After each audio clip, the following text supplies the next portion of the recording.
Hi everyone. तो पिछले जो 2 क्लास था ना वो इंट्रोडक्टरी था। ठीक है, पहला क्लास में हम ये डिस्कशन किए थे ऑर्गेनिक केमिस्ट्री क्या है, ऑर्गेनिक केमिस्ट्री का इम्पोर्टेंस क्या है, ये सब के बारे में हम पहला क्लास में डिस्कशन किए थे। दूसरा क्लास में हम डिस्कशन किए थे representation of organic compound, characteristics of organic compounds and उसका classification of organic compound based on the structure. ठीक है, open chain, close chain, aromatic, benzoic, non benzoic, ये सारे डिस्कशन किए थे। अभी देखेंगे उनका नोमेनक्लेचर, नामकरण। जैसे बच्चे बच्चे पैदा होते हैं तो उनका क्या पंडित पंडित बुला के पूरा देख के उनका नामकरण किया जाता है, कुछ रूल वगैरह, मतलब उनका वो ज्योतिष वगैरह का अपना रूल होता है। ठीक है, यहाँ पे भी ऑर्गेनिक का भी कुछ अपना रूल है, उस रूल के अकॉर्डिंग ही हम नेम देते हैं। ठीक है, और इनका भी नेम ऐसे होता है जैसे हमें घर वाले कुछ भी बोल लेते हैं। ठीक है, मतलब या उनका जो मर्जी करे बुला लेते हैं। ठीक है, एक हमारा गुड नेम होता है जो हमारा सर्टिफिकेट स्कूल वगैरह मतलब ऑफिशियली यूज होता है, एक गुड नेम होता है। और एक तीसरा टाइप का भी आता है। ठीक है, जो हमारा क्या बाबू सुनने वाला नेम वो भी आता है ना।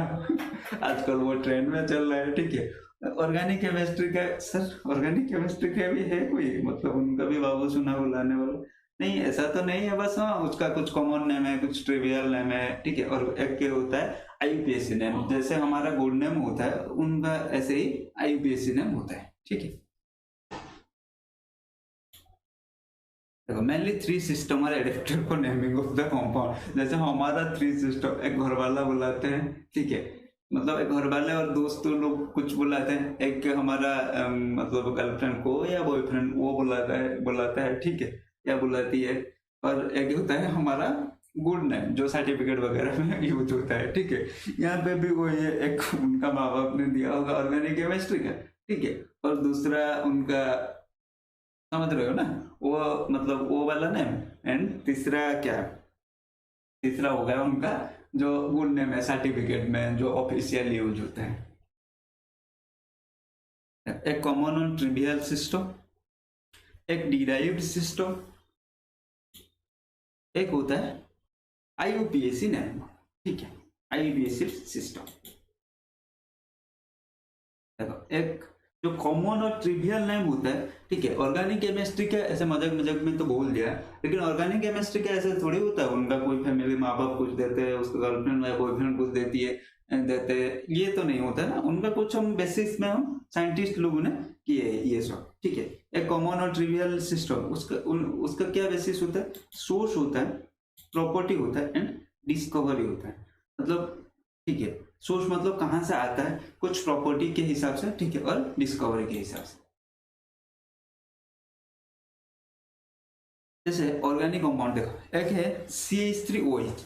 ठीक है, एक होता है हमारा CH3OH।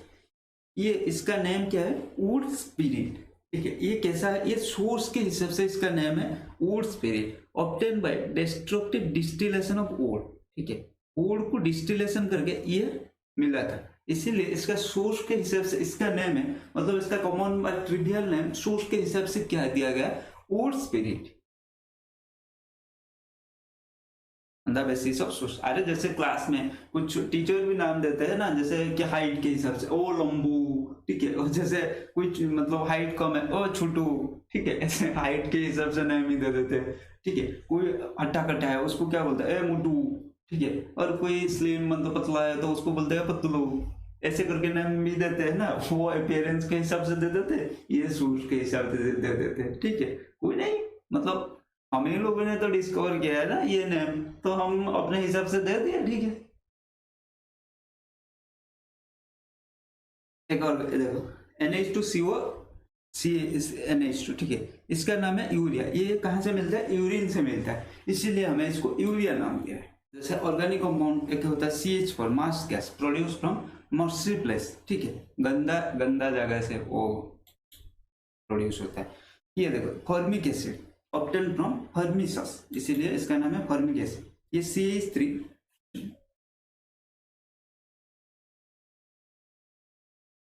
ये सब्सक्रिप्ट में आएगा। ठीक है, इसका नाम है, इसका कॉमन नेम क्या है, trivial name vinegar. Common name नहीं है, ट्रिवियल नेम। इसका क्या है, विनेगर ऑब्टेन फ्रॉम एसीटोन, इसीलिए। Then on the basis of property, ठीक है, glucose sweet in taste, glycerol sweet, glycol sweet, poisonous, ठीक है। ऑन द बेसिस ऑफ, तो मैंने पहले बताया on the basis of source, on the basis of property, कुछ मतलब सारे कंपाउंड का नहीं है, कुछ कंपाउंड का, जैसे ग्लूकोज स्वीट इन टेस्ट होता है इसलिए इसका नाम है ग्लूकोज, ठीक है। स्वीट इसलिए ग्लिसरॉल, ठीक है, ग्लिसरॉल स्वीट होता है। और ग्लाइकोल स्वीट, पॉइजनस, ठीक है। On the basis of discovery, जैसे RMGX, ठीक है, इसको ग्रिग्नार्ड रिएजेंट क्यों बोलते हैं, इसको सर ग्रिग्नार्ड ने डिस्कवर किया था, ठीक है। तो उनके नाम के हिसाब से हमें इसको बोलते हैं ग्रिग्नार्ड रिएजेंट, ठीक है। फ्रैंकलैंड रिएजेंट, इसको भी फ्रैंकलैंड ने ही बनाया है, ठीक है। जैसे मान लो तुम एक फैमिली, जैसे मैंने मंडल फैमिली में पैदा हुआ, ठीक है, तो इसीलिए मेरा सरनेम क्या है, मंडल दे दिया, पर नाम कुछ रख दिया, ठीक है। यहाँ पे भी वही है, कुछ साइंटिस्ट ने डिस्कवर किया, चलो उसका नाम कुछ नहीं मिला, चलो मेरा नाम से ही मैं इसको रख लेता हूँ, ठीक है। और IUPAC नेम वो बहुत फास्ट होता है, तब उसके मतलब उसको उसके अंदर एंट्री करने से पहले और कुछ चीज जान लेना है, ठीक है। तो उसको जानते हैं, कुछ डिफरेंट टाइप का ग्रुप्स होता है, जैसे normal groups, it represented by N, ठीक है। जैसे ये वाला ग्रुप्स है भी नो ब्रांच, उसको नॉर्मल ग्रुप बोलते हैं। N ब्यूटाइल, N प्रोपाइल, ये नॉर्मल है, ठीक है। स्ट्रेट चेन होगा, ब्रांच नहीं रहेगा, इसको रिप्रेजेंटेड बाय N।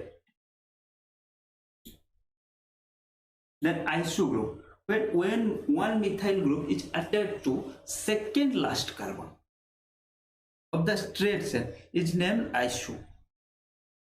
CH3 आसो नो है, आइसो, प्यास, कितना प्यास आइसो बोला है, ये होगा मतलब कुछ भी ग्रुप रहेगा सेकेंड लास्ट, ये लास्ट है, ये सेकेंड लास्ट है, यहाँ पे ग्रुप, तो इसको हम बोलते हैं आइसो। जैसे ये होगा आइसोब्यूटाइल, ये होगा आइसोपेंटाइल। ये ब्यूटाइल पेंटाइल के बारे में टेंशन मत लो, वो मैं आगे बताऊंगा, किसको ब्यूटाइल बोलते हैं, को ब्यूटाइल बोलते हैं, इसको ब्यूटेन क्यों नहीं बोला, ठीक है। नियो ग्रुप, निया में क्या होता है, one two methyl group on the second last carbon of a straight chain is attached to other four carbon atoms is named as neo group। देखो सेकेंड लास्ट, यहाँ पे भी सेकेंड लास्ट में टू मिथाइल ग्रुप लगा होगा, ठीक है। एक लगेगा तो आइसो, दो लगेगा तो नियो। देन आता है सेकेंडरी ग्रुप, ठीक है। सेकेंडरी ग्रुप क्या, the carbon atom having free valence attached to two carbon atom is known as secondary, ठीक है। मतलब बताना 2 डिग्री कार्बन बताया था पहले क्लास में, 2 डिग्री कार्बन, 2 डिग्री कार्बन को हम सेकेंडरी कार्बन के भी मानते हैं, ये ऐसा है, ठीक है। अगर ये ऐसा होगा तो इसको बोलते हैं टर्शियरी कार्बन, ठीक है। अगर ये सिर्फ ऐसा होगा तो इसको बोलेंगे हम प्राइमरी कार्बन। अगर ये ऐसा होगा तो इसको हम बोलेंगे क्वाटरनरी कार्बन या 4 डिग्री कार्बन। देखो वही बात है, टर्शियरी कार्बन, अरे कहाँ चला गया, ठीक है। Carbon having free valence attached to 3 other carbon atoms, ठीक है। It is represented by following, देख लो भाई। Then alkyl group, alkyl group क्या है, when hydrogen is removed from alkane then alkyl group is form. देखो अल्केन का general formula होता है CnH2n+2। मान लो n इक्वल्स टू 1 तो क्या होगा, C1 ले CH2 × 1 + 2 CH4, ठीक है। सिमिलरली n इक्वल टू 2 होगा तो क्या होगा, C2H2 × 2 + 2 क्या होगा, C2H6। ऐसे ही होता है, ठीक है। तो अल्काइल ग्रुप इसको बोलते हैं हम अल्केन, ठीक है। इसमें से अगर एक हाइड्रोजन निकाल देंगे, मतलब यहां से एक बार C2H5, ये हो गया हमारा अल्काइल ग्रुप, समझ गए। तो इसका जनरल फॉर्मूला अल्केन का CnH2n+2, अल्काइन का क्या हुआ CnH2n+1। समझ में आ गया? हाँ जी सर, क्या कितना वेराइटी का ग्रुप है सर, ना बड़े उनका पहले उनका इंपोर्टेंस पढ़ो, कैरेक्टरिस्टिक्स पढ़ो, फिर उनको स्ट्रक्चर के हिसाब से डिवाइड, फिर इनका नोमेनक्लेचर, मतलब इनका नेमिंग भी करना पड़ता है। है ऑर्गेनिक उतना है, मतलब क्या क्या ही बोले organic chemistry, chemistry of life is known as organic chemistry, ठीक है। तो इतना तो करना पड़ता है उसके लिए। यहाँ पे देखो, यहाँ पे देख लो, मीथेन से एक हटा दिया मिथाइल, ठीक है, ए नहीं हटा देना, वो ए लिख देना। इथेन से एक हाइड्रोजन हटा दिया, इथाइल, ठीक है। और प्रोपेन से देखो, प्रोपेन को हम 2 एन भी लिख सकते हैं, एन प्रोपाइल कर सकते हैं, आइसोप्रोपाइल कर सकते हैं, ठीक है, एक हाइड्रोजन हटा के। समझ में आ गया? चलो आगे बढ़ते हैं। देन अल्किनाइल ग्रुप, जैसे अल्केन से एक निकालेंगे तो अल्काइल ग्रुप, अल्किन से एक हाइड्रोजन निकाल लेंगे तो अल्किनाइल ग्रुप। देखो ये याद रखना, ये CH2 डबल बॉन्ड CH, ये विनाइल हो गया, ठीक है। Then CH2 double bond CH, CH2, ये हो गया अलाइल हो गया, ठीक है। ये सारे याद रखना, विनाइल, अलाइल।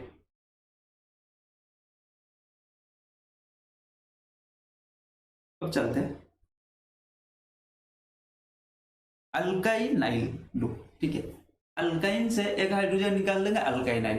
अल्किन से एक हाइड्रोजन निकाल लेंगे, अल्किनाइल। अल्केन से एक हाइड्रोजन निकाल लेंगे तो अल्काइल ग्रुप। ये तो इजी है। Then position of the double bond, अब देखते हैं पोजीशन, ठीक है। इन अनसैचुरेटेड हाइड्रोकार्बन, अनसैचुरेटेड मतलब इसमें डबल बॉन्ड और ट्रिपल बॉन्ड प्रेजेंट रहता है, ठीक है। If the position of double bond is on first और last carbon, then its prefix will be alpha. If it is second carbon, it is termed as beta, then and the gamma and delta so called। ये क्या बोला देखो, ठीक है। जैसे देखो यहाँ पे अगर फर्स्ट कार्बन में हाइड्रोजन डबल बॉन्ड प्रेजेंट है तो इसको हम अल्फा देते हैं, अगर सेकंड में प्रेजेंट है तो इसको बीटा देते हैं, अगर थर्ड में प्रेजेंट है तो यहाँ से देखो, यहाँ से नहीं, लास्ट में तो प्रेजेंट अल्फा देंगे, ठीक है। अल्फा, ये भी अल्फा, ये भी अल्फा, यहाँ पे देखो, यहाँ पे अल्फा, यहाँ पे बीटा, यहाँ पे गामा देते हैं। ये position of double bond. Similarly functional group जो प्रेजेंट रहता है, मतलब मान लो मैं हाइड्रोजन नहीं लिख रहा हूँ, ठीक है, ये OH, ठीक है, जो ये कार्बन होता है इसको हम अल्फा कार्बन बोलते हैं, इसको हम बीटा कार्बन बोलते हैं, इसको गामा कार्बन, इसको डेल्टा कार्बन, ठीक है। जो फंक्शनल ग्रुप के साथ डायरेक्टली लिंक है, मतलब ये अगर OH चल गया, CHO लिंक है, ठीक है, CHO, तो इसको हम बोलते हैं अल्फा कार्बन। जो कार्बन फंक्शनल ग्रुप के साथ डायरेक्टली लिंक है उसको बोलते हैं अल्फा कार्बन। उसका एडजसेंट मतलब उसका पास में जो बैठा है, ठीक है, उसको बोलते हैं बीटा कार्बन। उसके पास में जो बैठा है उसको बोलते हैं गामा कार्बन, और उसके पास में जो बैठा है उसको बोलते हैं डेल्टा कार्बन। ईपथ नेम कंसिस्ट ऑफ, देखते हैं पहला क्या है, देखो अब आ गया IUPAC है। IUPAC का फुल फॉर्म क्या है? International union of pure and applied chemistry, ठीक है। ये एक ऑर्गेनाइजेशन है। ये क्या है? ये कुछ रूल प्रोवाइड किया, ठीक है। उस रूल को मान के हम ऑर्गेनिक कंपाउंड का नेमिंग करते हैं, ठीक है, और इसको सब मानते हैं, ठीक है। कॉमन नेम वगैरह वो, बट कुछ कंपाउंड है जिसका कॉमन नेम पॉपुलरली यूज होता है, बट लगभग 99% कंपाउंड का IUPAC में भी यूज होता है। तो इसका देख लेते हैं। ये कुछ मतलब उसको, जैसे मान लो हमारा नाम जो हमारा कोड नेम होता है उससे क्या, पहले हमारा मिस्टर या मिस्ट्रेस लगता है, या मिसेस लगता है, जो भी लगता है, मिस लगता है, जो भी लगता है। फिर हमारा जो नेम है, ओरिजिनल नेम है, वो बीच में रहता है, ठीक।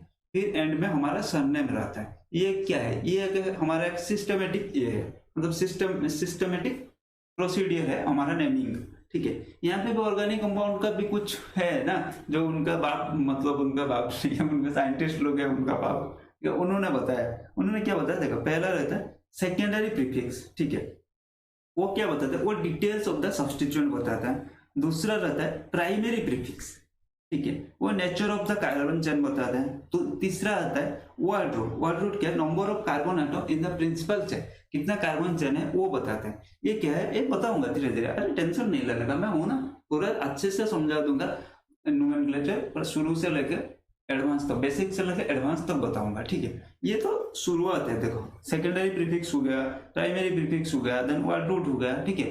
देन उसके बाद क्या आता है? उसके बाद आता है primary suffix, nature of C bond बताता है। देन उसके बाद आता है secondary suffix, detail of the functional group. तो जब भी हम एक ऑर्गेनिक कंपाउंड ऑर्गेनिक कंपाउंड मतलब मान लो एक ऑर्गेनिक कंपाउंड हमें मिला, उसका नेमिंग के लिए ये 5 पॉइंट ध्यान में रखना है। एक secondary prefix, then primary prefix, then word root, then primary suffix, then secondary suffix. ठीक है, जो भी नहीं होगा, मतलब सारे कंपाउंड में ये 5 होना ये तो जरूरी नहीं है। कुछ कंपाउंड में सेकेंडरी प्रीफिक्स नहीं होगा, प्राइमरी प्रीफिक्स नहीं होगा, प्राइमरी सफिक्स नहीं होगा, तो जिस पार्ट नहीं है वो पार्ट ओमिट कर देंगे। ठीक है, ऐसे ही जाना है। ठीक है, ये याद रखना। पहला स्टेप ये मतलब सीधा आके तुम क्या जब मतलब स्टेप बाय स्टेप जाते हो ना, जब कुछ स्टेप आप जा रहे हो तो स्टेप बाय स्टेप, पहला स्टेप, दूसरा स्टेप, तीसरा स्टेप, ऐसे जाते हो ना। नहीं कि ऐसा आ गया डायरेक्ट में नीचे से ऊपर तक जंप कर लूंगा, नहीं। कभी हड्डियां भी टूट सकता है, यहाँ पे भी वही है, और तुम डायरेक्ट 5 तक पहुंच गए, नहीं, ऐसा नहीं हो सकता। तो गलती होने का चांसेस है, गलती होने का चांसेस नहीं, गलती हो जाता है। प्राइमरी प्रीफिक्स क्या है? It distinguish the cyclic compound from alicyclic compound. Generally cyclo is used for cyclic compound. देखो मैंने बताया एक स्ट्रेट चेन है, मतलब CH2 CH2 CH2, ऐसा एक है CH3 और एक ये। ठीक है, तो इसका ये है ओपन चेन, ये है क्लोज चेन। तो प्राइमरी सफिक्स ये याद रखना, प्राइमरी सफिक्स सिर्फ उसी जगह आएगा जहां साइक्लिक कंपाउंड होगा, नहीं तो प्राइमरी सफिक्स ओमिट है ना। मतलब वो 5 स्टेप याद रखना। ठीक है, 5 स्टेप में हम देखें, मतलब 5 स्टेप याद रख लेना। एक कंपाउंड हमें मिल गया तो उसका देखना पहला स्टेप, मतलब ये ओपन चेन कंपाउंड है तो प्राइमरी प्रीफिक्स वाला कॉलम कट कर देना। अगर वो क्लोज चेन कंपाउंड है तो ये याद रखना, ये क्लोज चेन मतलब साइक्लो आएगा, तो प्राइमरी प्रीफिक्स आ गया। ठीक है, then secondary prefix क्या? It denotes the side chain of the substituent written in the alphabetical order. अगर सब्स्टिट्यूएंट भी प्रेजेंट होगा तो सेकेंडरी प्रीफिक्स को जाना, अगर सब्स्टिट्यूएंट नहीं है, साइक्लिक नहीं है, तो प्रीफिक्स का काम तो वहां पे नहीं आएगा। ठीक है, देन वर्ड रूट मैंने बताया कि चेन लेंथ, कार्बन मतलब जो तुम्हारा मेन कंपाउंड है, एक मेन कंपाउंड होगा ना, तो प्रिंसिपल चेन में कितना कार्बन कंपाउंड होता है। तो इसके लिए अगर 1 है तो वर्ड रूट क्या होगा? मिथ। अगर 2 है इथ, 3 है, दिख नहीं रहा सर यहाँ पे, ठीक, 1 है मिथ, 2 है इथ, 3 है प्रो, 4 है ब्यूट, 5 है पेंट, 6 है hex, 7 hept, 8 oct, 9 non, 10 dec. इतना तो भी काम में आता है। ठीक है, उससे ज्यादा नहीं मिला। तो हमारा क्या गया? देखो primary prefix, secondary prefix, word root, then आ गया सफिक्स के बाद आ गया प्राइमरी सफिक्स। प्राइमरी सफिक्स क्या है? Primary suffix are added after word root so to show the saturation or unsaturation in the compound। देखो अगर सिंगल बॉन्ड होगा, सिर्फ सिंगल बॉन्ड, ये होता है सैचुरेटेड। अगर डबल बॉन्ड प्रेजेंट है, ये होगा अनसैचुरेटेड। ठीक है, सैचुरेशन अनसैचुरेशन की बात आ गया। ठीक है, समझ गया। अगर सैचुरेटेड अनसैचुरेटेड नहीं है तो प्राइमरी सफिक्स का मतलब उसी हिसाब से यूज करना है। देखो class of A compound primary suffix, अगर सैचुरेटेड है प्राइमरी सफिक्स ए नहीं लगेगा। मतलब अगर सिंगल बॉन्ड सिर्फ है पूरा कंपाउंड में, मान लो तुम्हें इतना बड़ा सा कंपाउंड दे दिया, ठीक है, बहुत बड़ा सा कंपाउंड, मतलब C10 तक दे दिया, पूरा फुल कंपाउंड में एक भी डबल बॉन्ड या एक भी ट्रिपल बॉन्ड नहीं होना चाहिए, सारे के सारे सिंगल बॉन्ड होना चाहिए, तभी वो होगा सैचुरेटेड कंपाउंड। ठीक है, अगर सैचुरेटेड कंपाउंड है तब ए नहीं आएगा। अगर ये आ गया अनसैचुरेटेड कंपाउंड, डबल बॉन्ड आएगा, ये नहीं। अगर ट्रिपल बॉन्ड आ गया, ट्रिपल बॉन्ड भी अनसैचुरेटेड, वो होगा YN। ठीक है, अगर unsaturated hydrocarbon with double and triple bond, then EN समझ में आ गया। ठीक है, और इसके EN ठीक है, इसके आगे लगेगा अब हमारा नेमिंग, वो तो पढ़ेंगे हमारा मतलब पोजीशन जो लोकल